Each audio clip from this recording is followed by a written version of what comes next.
There's weather reporters today that they check out when there's big winds and near the sea so that the big waves all come and soak them. But the reason I'm actually out here is because storm season has started. Now, we've got the first named storm of the year, Storm Amy, is going to be hitting us tomorrow. I think this is the beginning of it, if you like. We've been dumped with quite a lot of rain, hence the big puddle here. But we can cope with rain. We can cope with cold, we can cope with heat to some extent, even though we complain about it. But what we fear most are the winds, the strong winds, and there's a weather warning across the entirety of Ireland. So we're not looking forward to that. And of course, there's lots of leaves on the trees at the moment. They haven't quite fallen yet, although I imagine after this storm, there'll be a lot less leaves on the trees. But it makes them top heavy, and it's always much more scary when they're full of leaf. So I will pop out tomorrow and film what I can of the storm, keeping safe of course. So I'll leave you now. This is sort of the calm before the storm, and we'll see you when it's actually here.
This video is sponsored by Reolink, a well-established and trusted global brand in home security and camera solutions.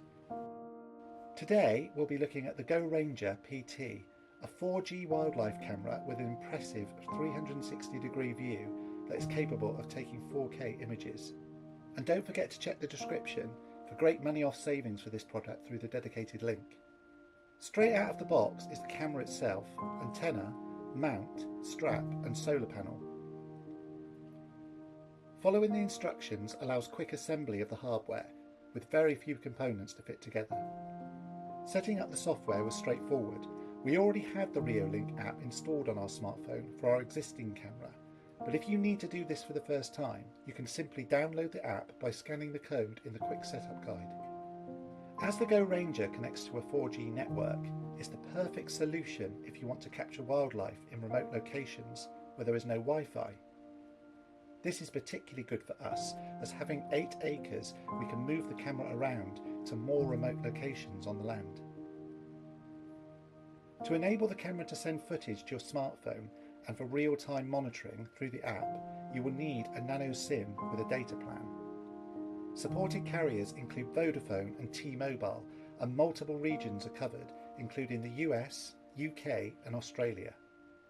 There are various storage options, and the camera comes with a 32GB micro SD card already inserted in the unit, and it's capable of taking cards up to 128GB, so months of possible storage, which is great for long-term monitoring and not frequently disturbing the wildlife. There's also the option of the Reolink Cloud through the monthly subscription, so a great way to back up your footage and give you that extra peace of mind. Straight away, the 360-degree pan and 140-degree tilt give a great field of view and plenty of manoeuvrability. Its PIR sensor has a detection range of up to 10 metres, so around 33 feet. The 4K image is excellent, but does depend on a good signal and keeping the lens clean. The accompanying 6-watt solar panel appears to keep the 6000 mAh built-in battery consistently either topped up or thereabouts, so we've had no need to take the camera inside and charge it manually. You can set up various features within the app, including smart detection, where you can set the camera to recognise different size animals and reduce or increase the sensitivity of when the camera becomes active. There's also the great addition of a time-lapse feature, which we're especially excited about trying out. The Go Ranger boasts a large aperture, and with the amazing addition of the no-glow infrared lights, it seems capturing wildlife at night has been redefined, as the lights are invisible to the animals, so disturbance is almost non-existent. The camera is rated at IP64, which means it can withstand harsh weather conditions like heavy rain and snow, and is also completely sealed from dust. So what's the verdict? Well, unfortunately, due to the lack of field time and the extremely bad weather conditions we've been having lately, we haven't got any footage to show you at this time. However, we know that there is an abundance of wildlife out there, so it's only a matter of time, and we're really eager to see the results over the coming months. And we will of course share this footage on our channel and keep you updated.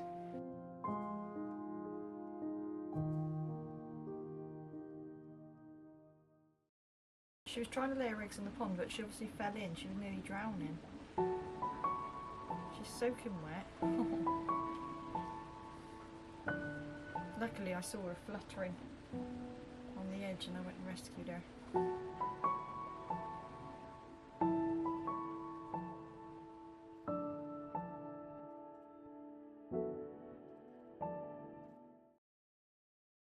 A few weeks ago I attempted to repair our drone, and that went really well until it didn't. So now that drone is not repairable, and we're going to have to get it repaired by someone who knows what they're doing, or replace it. Anyway, so the idea behind that was so that you could get an overview of what the whole place looked like. So now that I can't do that, I thought the next best thing would be to give you a tour.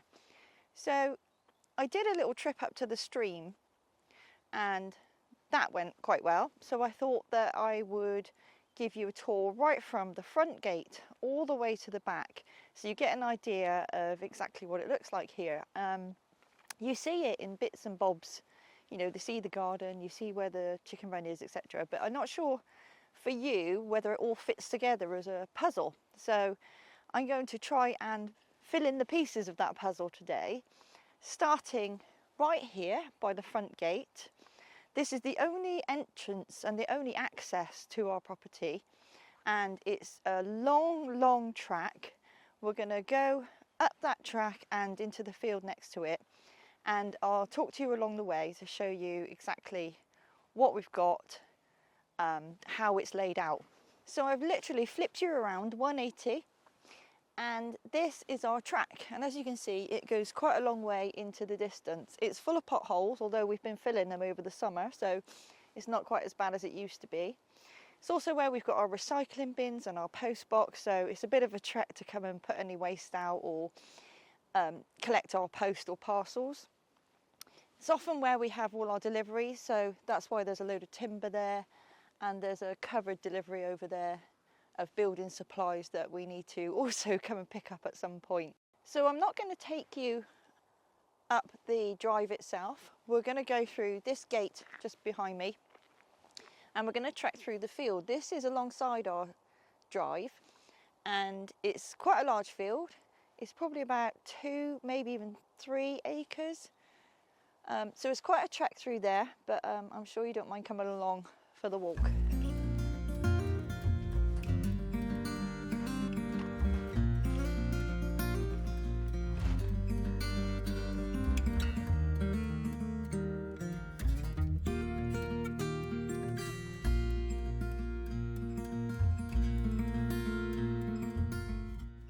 We haven't really come up with any plans for this field yet, apart from that it could be extra grazing for animals. What we did do when we first arrived is plant these little willows, which are now big willows, but they're going to create quite a nice avenue all the way down the side of the driveway. Now, we planted lots of these in the fields behind, but they got eaten by the deer. That's another story. But they're growing beautifully. I'd like to fill in the gaps with other trees, lots of native trees if possible. As you can see, it's getting a bit more brushy here, but there's an open area through there, and we'll keep going until we get to it.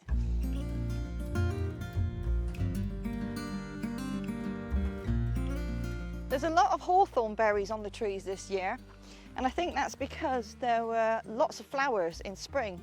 We noticed there seemed to be more than normal. But that's brilliant news for the birds, because they've got a feast this autumn to help them get through the winter. So we're nearly halfway up this field. The track is running alongside behind you there. That tree line that you can see in the distance, it's a mixture of ash, alder, sycamore, elder, and a few conifers chucked in there. But that is the kind of border, and everything is behind that. So our cottage is behind that, our tiny house is behind that, the garden, everything that you normally see in the videos is behind that big screen of trees. We're going to keep going that way, but there's something in this field that I want to show you first.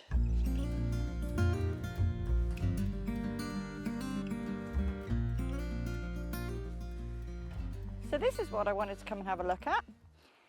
It's a little Scots pine. Now we've littered this area with these Scots pine. They're a native species, and they're great for the red squirrels, and of course lots of different species of birds and insects. But I was a little bit worried about putting them in this field. And I was worried obviously about the amount of grass etc around the base. And there's lots of schools of thought about whether you should clear the area that you're going to put them in, etc. But my way of thinking is, if this little tree can compete with these grasses and grow anyway, then it's going to be stronger. And I think that whittles out the weaker ones. I know it's not necessarily the correct way, and it's not necessarily the way I'm condoning. That's my feeling. That's what I think will make this a stronger survival of the fittest type tree. Getting closer to the tree line now. If I can wade through these rushes. Nearly there. So our track is just on the other side of this fence here. So we've walked all the way up the field, all alongside the track. There's more examples of our little willows that we put in here, and they were only little willow rods, little willow sticks about so big. When was that? Yeah, the winter of 24, the very early 24. So they're all growing really nicely now. But what I'm really excited about is just over here, closer to the tree line, and we'll go there now.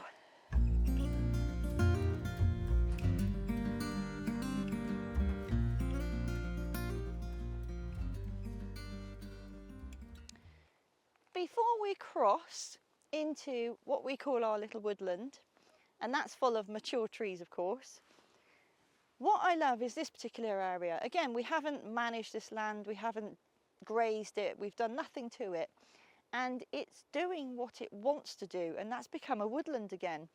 It's mostly full of alder with the odd willow thrown in, but it just goes to show me that if we just leave it alone, it'll do what it needs to do. Now this is quite damp ground here, so it makes sense that there's a lot of alder and willow, but this means to us that this one day is going to be a proper woodland, and we are so excited about that.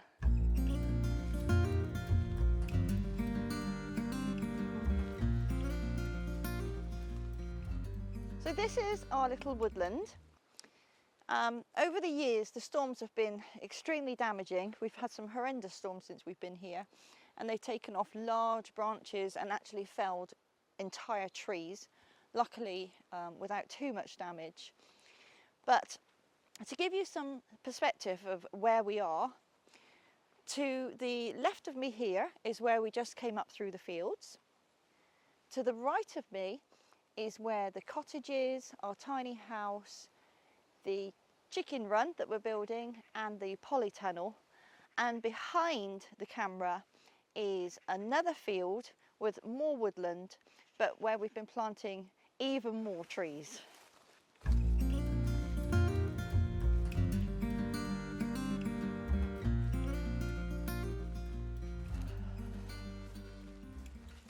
So some of the trees that we've planted in this area, and you can barely see a lot of them because they're so small, but are oak, like this one. We've also planted lots of rowan. We've also planted silver birch and hazel. And of course, the willow and the alder are also popping up in here all on their own. So now we're going to head that way, and that's what we call our meadow. So the line of trees that you see this side is the border to our property. So I've just come from in there where we planted lots of trees, and that's the woodland area behind us. We call this the meadow because I think when we first came here, Brendan, bless him, trimmed all the rushes, and what happened that spring and summer was lots of really beautiful grasses and wildflowers started popping up. Now because it's quite damp down here, the rushes have started taking over again. So what we've done is we've purposely planted quite a few alder in this area, and the idea is that hopefully they will suck up some of the moisture, compete with the rushes, and eventually the rushes will start to disappear and we'll just get lots of lovely trees instead. So we're still within the meadow, but I've swapped the camera around so that you can see what I can see. So obviously the polytunnel, our chicken run is directly behind that, and you can probably see the cottage chimney in the background. And there's our arch and our beautiful ash tree that's appeared in so many of our videos. To my right, over in this direction, is that large field which go down to the stream. Now I'm not going to traipse back down there again because that's quite a long, difficult walk, and I did it just a couple of weeks ago. So we are going to head straight up through the arch and into our garden.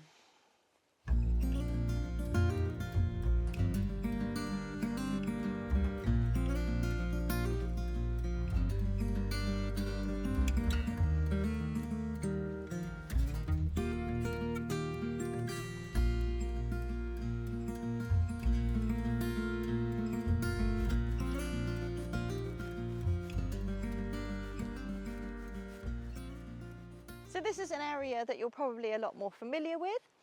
So we've just come from the meadow in that direction. Our beautiful ash tree is there. This is the start of the garden area. So the solar panels are in the field just behind there, and that is also where the orchard is. And the whole area at the back here is where you can venture up to the stream, which is right on the edges. So I've just noticed that Brendan's left a pile of grass clippings here, and Alan, our resident pheasant, has been over and scratched it all up looking for bugs. So I think that's given us a bit of an idea. We could do that with the hens, pick up a pile of clippings and chuck them in, and they'll have great fun. Anyway, now we're going to head off in this direction.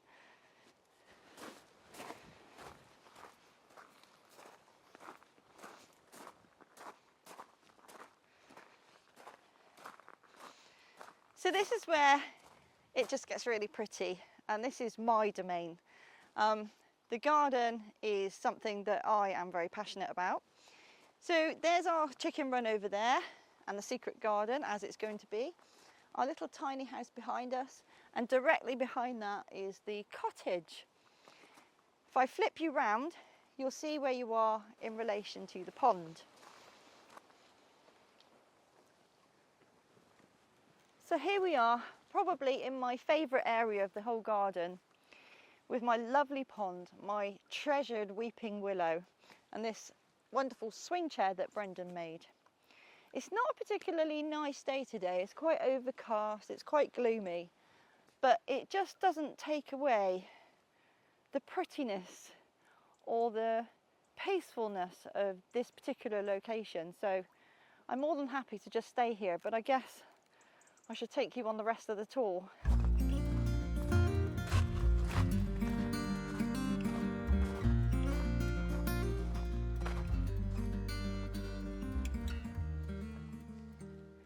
So this is our laundry area. It's to the side of the tiny house and the back of the cottage. Now, the structure here got completely trashed by the storms. It used to have a clear cover over it so that it protect our washing from the frequent showers that we have here in Ireland. However, we'll have to fix that or come up with something else. But it's also the area where you can walk through what used to be a bit of a path, although it's a little bit overgrown now, into the woodland that we were in earlier. So basically we've done a bit of a circle all the way around and we've come out here. So we're going to continue in this direction.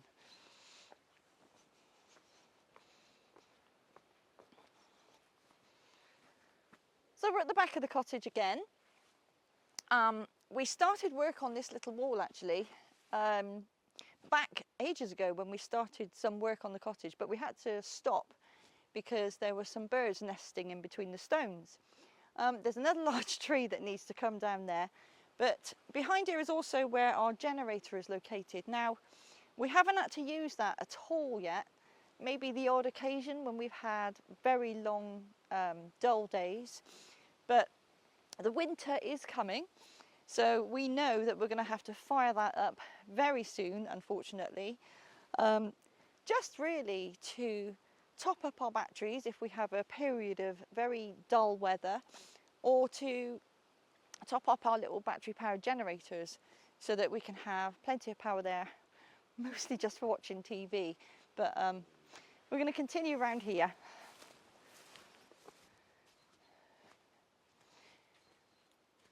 So after coming round, we are now at the front of the cottage and what we call our yard. I'm not really sure why we call it a yard, it's just a hard surface area, I guess. This is where we park our van and turn it round when we can. It's all so the entrance to the garden just through there. We utilise this area quite a lot, obviously for storing the van, for moving materials around. Also, it ends up being a bit of a dumping zone, but hopefully we can sort that out soon. Final part of the journey is this way.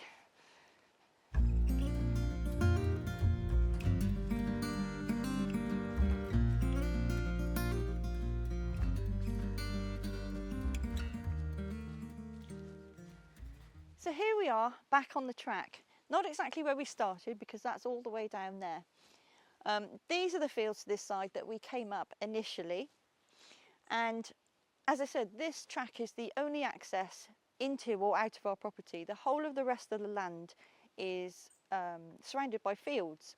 So for us, especially being behind this screen of trees, we're very secluded, very private, and it's our own little oasis, and we absolutely love it. So I really hope you've enjoyed this tour, and I hope even more that it's made sense and put everything where you think it should be. Hopefully we'll get a drone one day so that you can see it from above and get another perspective of it.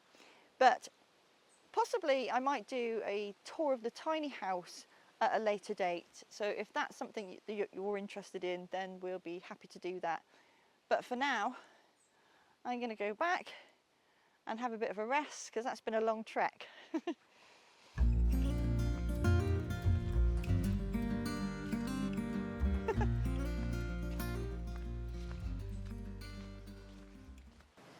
So the storm has arrived now. We're just in the early stages. We've moved the van, so it's away from the trees, it's further down the track. We have picked up any loose debris so it doesn't damage anything else or end up in the pond. We've locked the cats in, so they won't be coming out until this is over.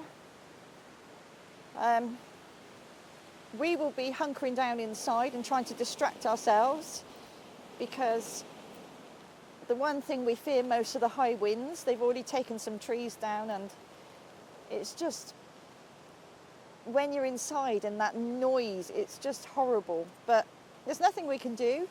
We can't control the weather, so we just have to try and see it through and try and entertain ourselves to try and take our minds off it. I won't be reported in this video the outcome. Hopefully, fingers crossed, everything will be okay, and I'm hoping that everybody else who's in this storm at the moment is going to be okay as well, so thinking of everyone. But I'm going to go inside now. We'll report next week whether we've had any damage or not. Hopefully not, and I'm going to go now because my umbrella's just about to take off. I'm sure you'll all understand that occasionally a necessary part of YouTube is doing the promotions. So within this one we've had the Reolink wildlife camera, but on Tuesday we'll be releasing a dedicated video for a particular gardening tool. Now, we've been offered many more items, and most of them we've chosen to decline. But what we have chosen we're comfortable with, because we think it makes sense for us and for our channel.